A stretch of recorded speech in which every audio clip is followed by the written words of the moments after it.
Hello friends, I want to introduce this book. The book name is Feathers, Not Just for Flying. The author is Melissa Stewart. Illustrated by Sarah S. Brannen. So this book you can just introduce with the some teenagers I think. Maybe better for them. Not for just my kids is my son is around 5 years old. I think that will be okay for him. So, but he is very hard to just keep quiet and then read this book. So anyway, then let me read this book first.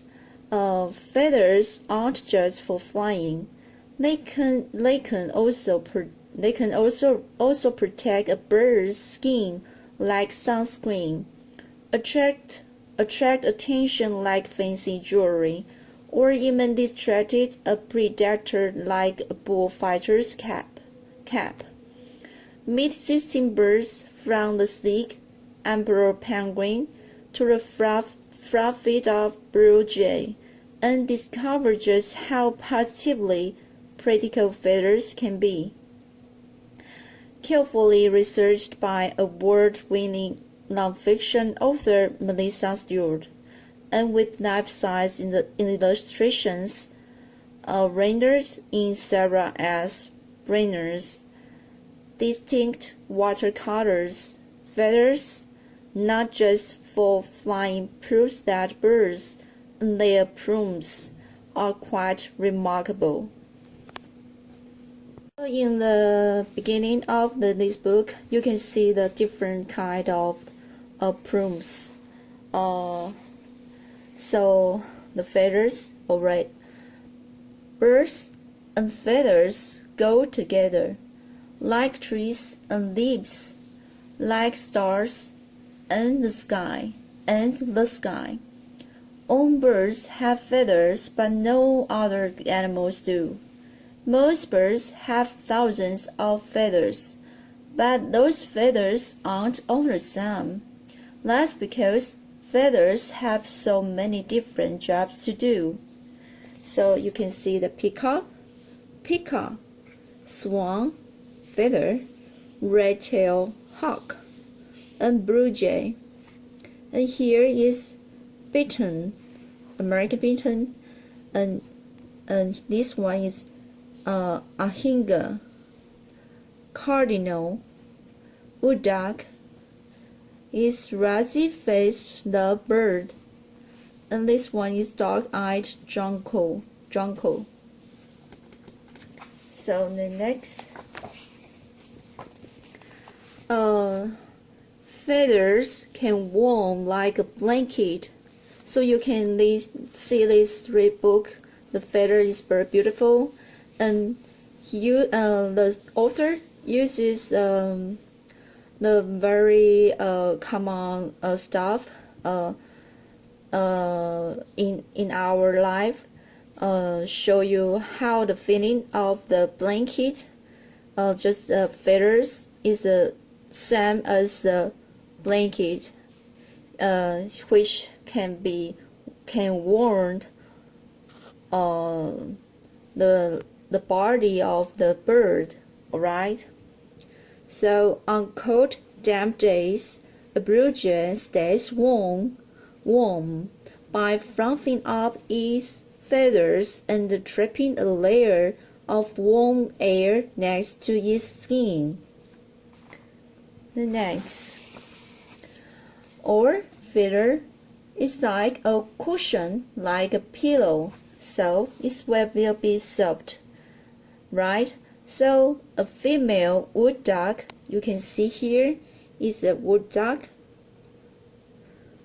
and then female wood duck lies her nest with feathers she plunks from her own body, These feathers cushion the duck's eggs and keep them warm. So you can see this. It's just like a pillow, which was soft and warm, right?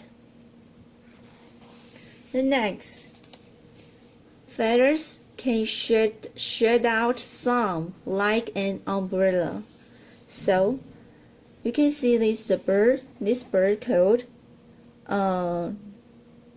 tricolored heron. Yeah. As a hungry tricolored heron wades through the water in search of food, it raises. 等一下啊，妈妈不是说等那个姐姐，等我要下去的时候。It raises its wings high over its head. The feathers sprout out reflections from the sky and shed the water. This makes it easier to spot tasty food, tasty fish, and frogs.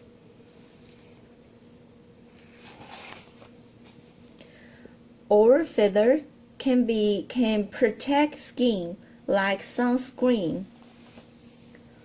On sunny summer afternoons, red-tailed hawks spend hours soaring through the sky in search of prey. Their thick feathers protect their delicate skin from the sun's harmful rays. So you can see this is red-tailed hawk.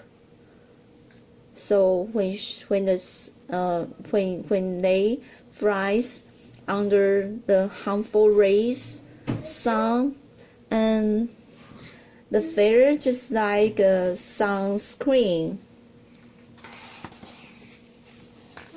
Feathers can soak up water like a sponge. So here you can see this bird, Pallas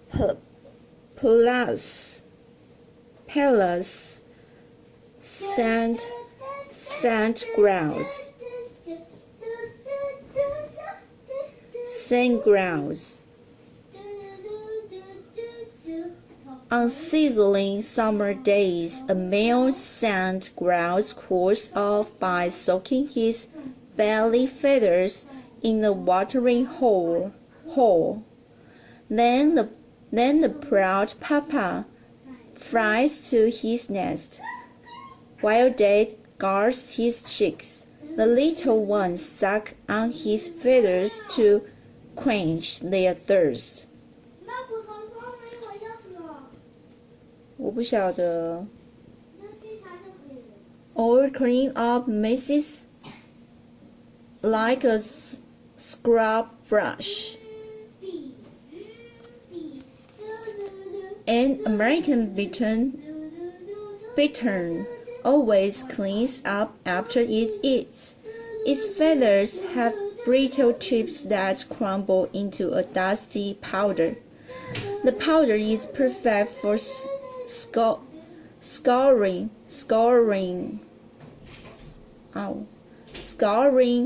away like the dirt and the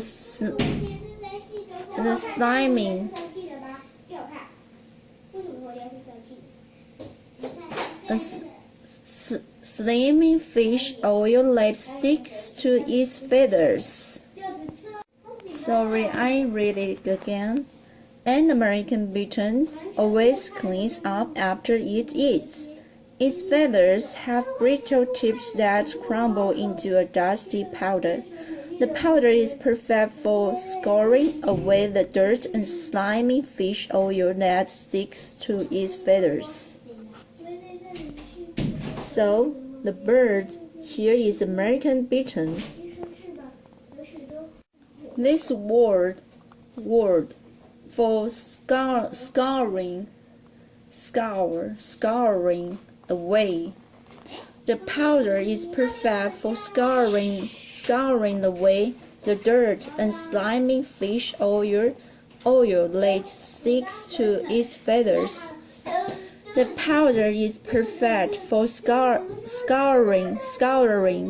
The powder is perfect for scouring away the dirt and the slimy fish oil that stick to its feathers. Feathers can distract attackers like a bullfighter's cap. A dark-eyed junco distracts its enemies by flashing the bright white feathers on the outside of its tail. Then it quickly covers the feathers and darts off in the other direction. So this is dark-eyed junco. All feathers hide a bird from predators like camouflage clothing. A female cardinal style, a grayish tan body, and feathers blend in with her forest home. They helped her hide and protect her nest from enemies while she sits on her eggs. So this is the bird here, and she hide a bird. She just hide in the trees like camouflage clothing. So this is called camouflage clothing.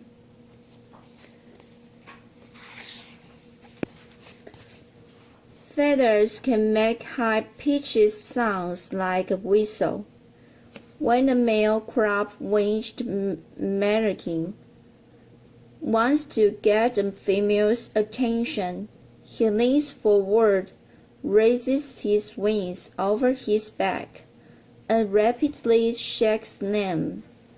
As feathers with ridges rub against feathers with stiff, curved tips, a squeaky, chopping sound trills through the air. So here is his pose. So to getting a female's attention. Then when he just leans forward and raise his wings over his back, and then rapidly shakes them. So feathers with ridges rub against feathers with stiff, curved tips, and then squeaking, chirping sound trails through the air. Here is peacock. Or feather attract attention like fancy jewelry. A peacock's bright, beautiful tail feathers make him easy to spot. At mating time, a female is attracted to the male with the biggest, most colorful fan or feathers. So when he opened his big tails, and that will be like a shape of fan. Feathers can dig holes like a backhoe. After bank swallows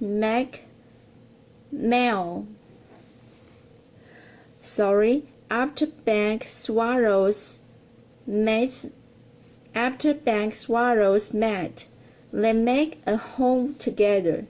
First, the male uses his bill and the tough feathers on his lower legs to dig a 2-foot long tunnel in a stream bank. He pushes the dirt out with his wings. Then the female builds a nest of straw, grasses, and leaves at the end of the tunnel. Or you can see this. The pictures show bank swallow, which you can see the back hole. So what's the back hole? Back hole is like this. It's a building of vehicles. So this bird will use his bill to dig a holes and then to make a 2-foot long tunnel to make a nest for their baby. Bird carry building supplies like a forklift.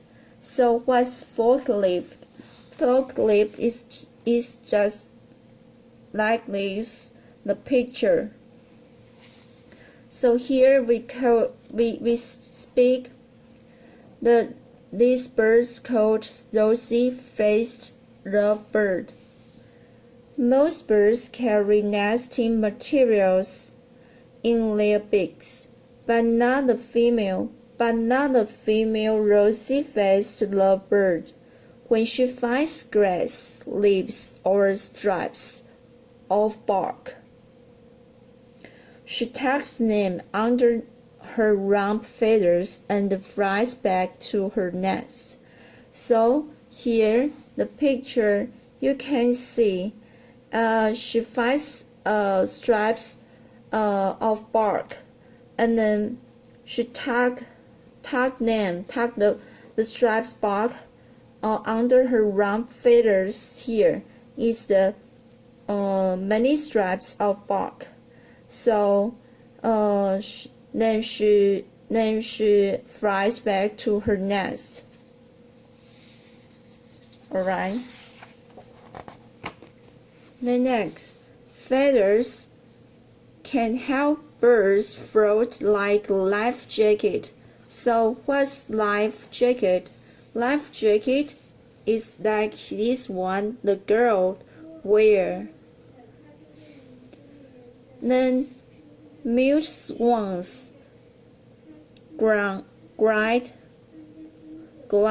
smoothly across the water surface. Pockets of air trapped between their feathers help these graceful birds stay afloat. So under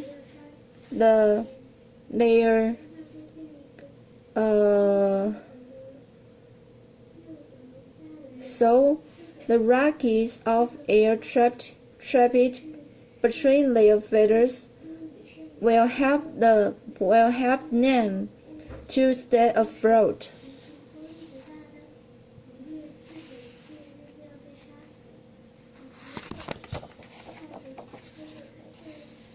Or feather plunge downward like a fishing sinker.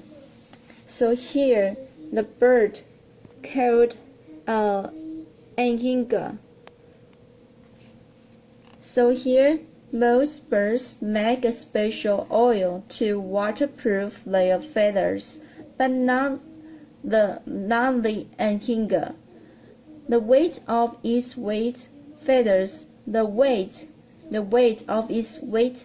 feathers helps the hungry hunter dive deep down in search of fish, crayfish, and shrimp.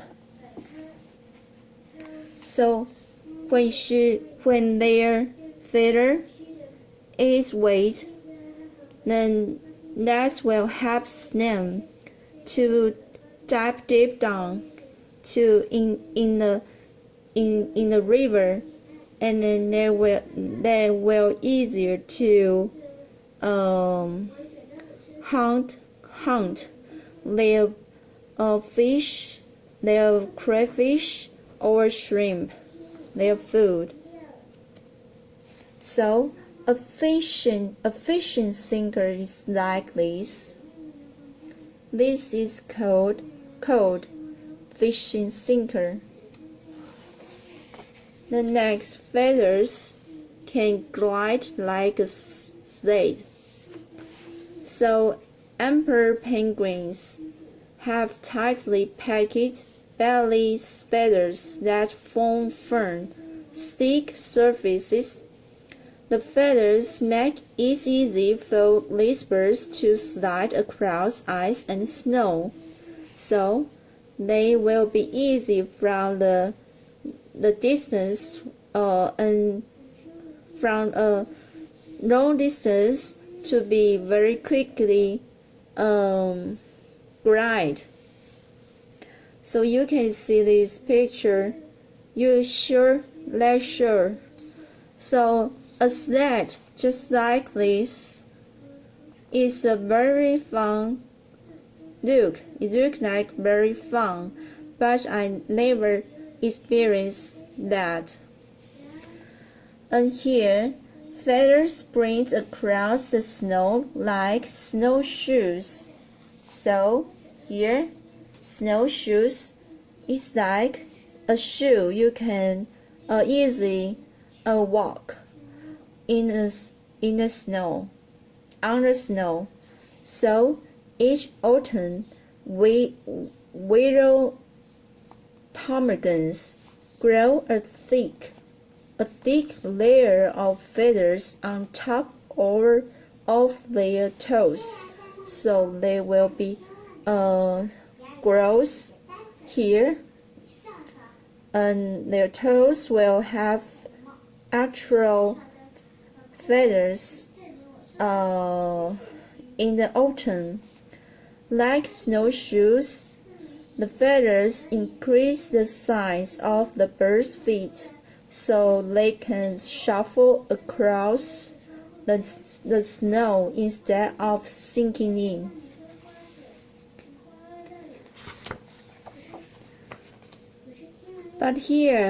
But most of all, feathers can give birds the lift they need to race across the sky. So you can see the beautiful birds. They fly in the beautiful sky. And here, the author provides different information, which is kinds of feathers. Many scientists study birds, and they are learning new information every day. Right now, not all scientists agree about the best way to classify types of feathers. Here is one system that many scientists use. So here you can see tiny phyllo plume feathers are attached to nerves. They help a bird sense its surroundings, and they let the bird know that its feathers are in place. So the second picture is stiff bristle feathers, which is around a bird's eyes, act like eyelashes. Some birds use bristle feathers around their mouths to locate food. So locate food is like a mixture of the food over there.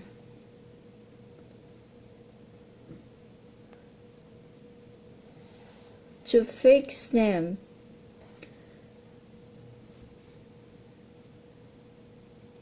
Here is soft, fluffy down feathers. Keep a bird warm by trapping body heat next to its skin, so these feathers can keep a bird warm. Semi-plume feathers work with down feathers to keep birds warm and dry. Here is like the same very near feathers, which both on can keep birds warm and alright. Then here, contour feathers cover most of a bird's body. They give a bird its shape and colors.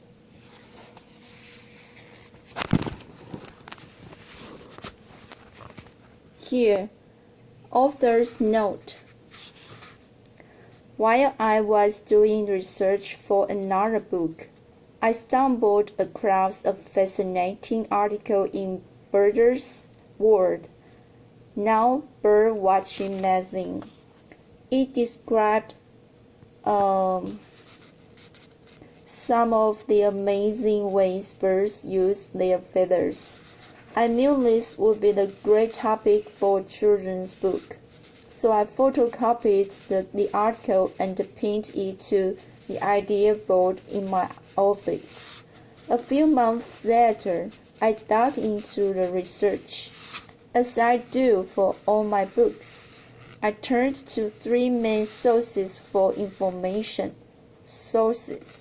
The library for books, magazines, and newspapers, the internet for journal articles and locating experts in the fields, and my own nature journals. Some examples in this book are based on my personal observations in the natural world. Others come from interviews with scientists as well as reports in scholarly books and scientific journals. For me, research is the easy part of a project. The hard part is figuring out the most interesting way to frame the material. I'm always asking myself, is there a way I can make this even more engaging? For this book, I spent 3 years tinkering with the text. I wrote countless drafts and did for complete overhauls before I finally latched onto the idea of comparing feathers to common objects in our lives. That's when the writing came to life, and I knew the manuscript was ready for my editor. Okay, so today. It's a book, feathers not just for flying.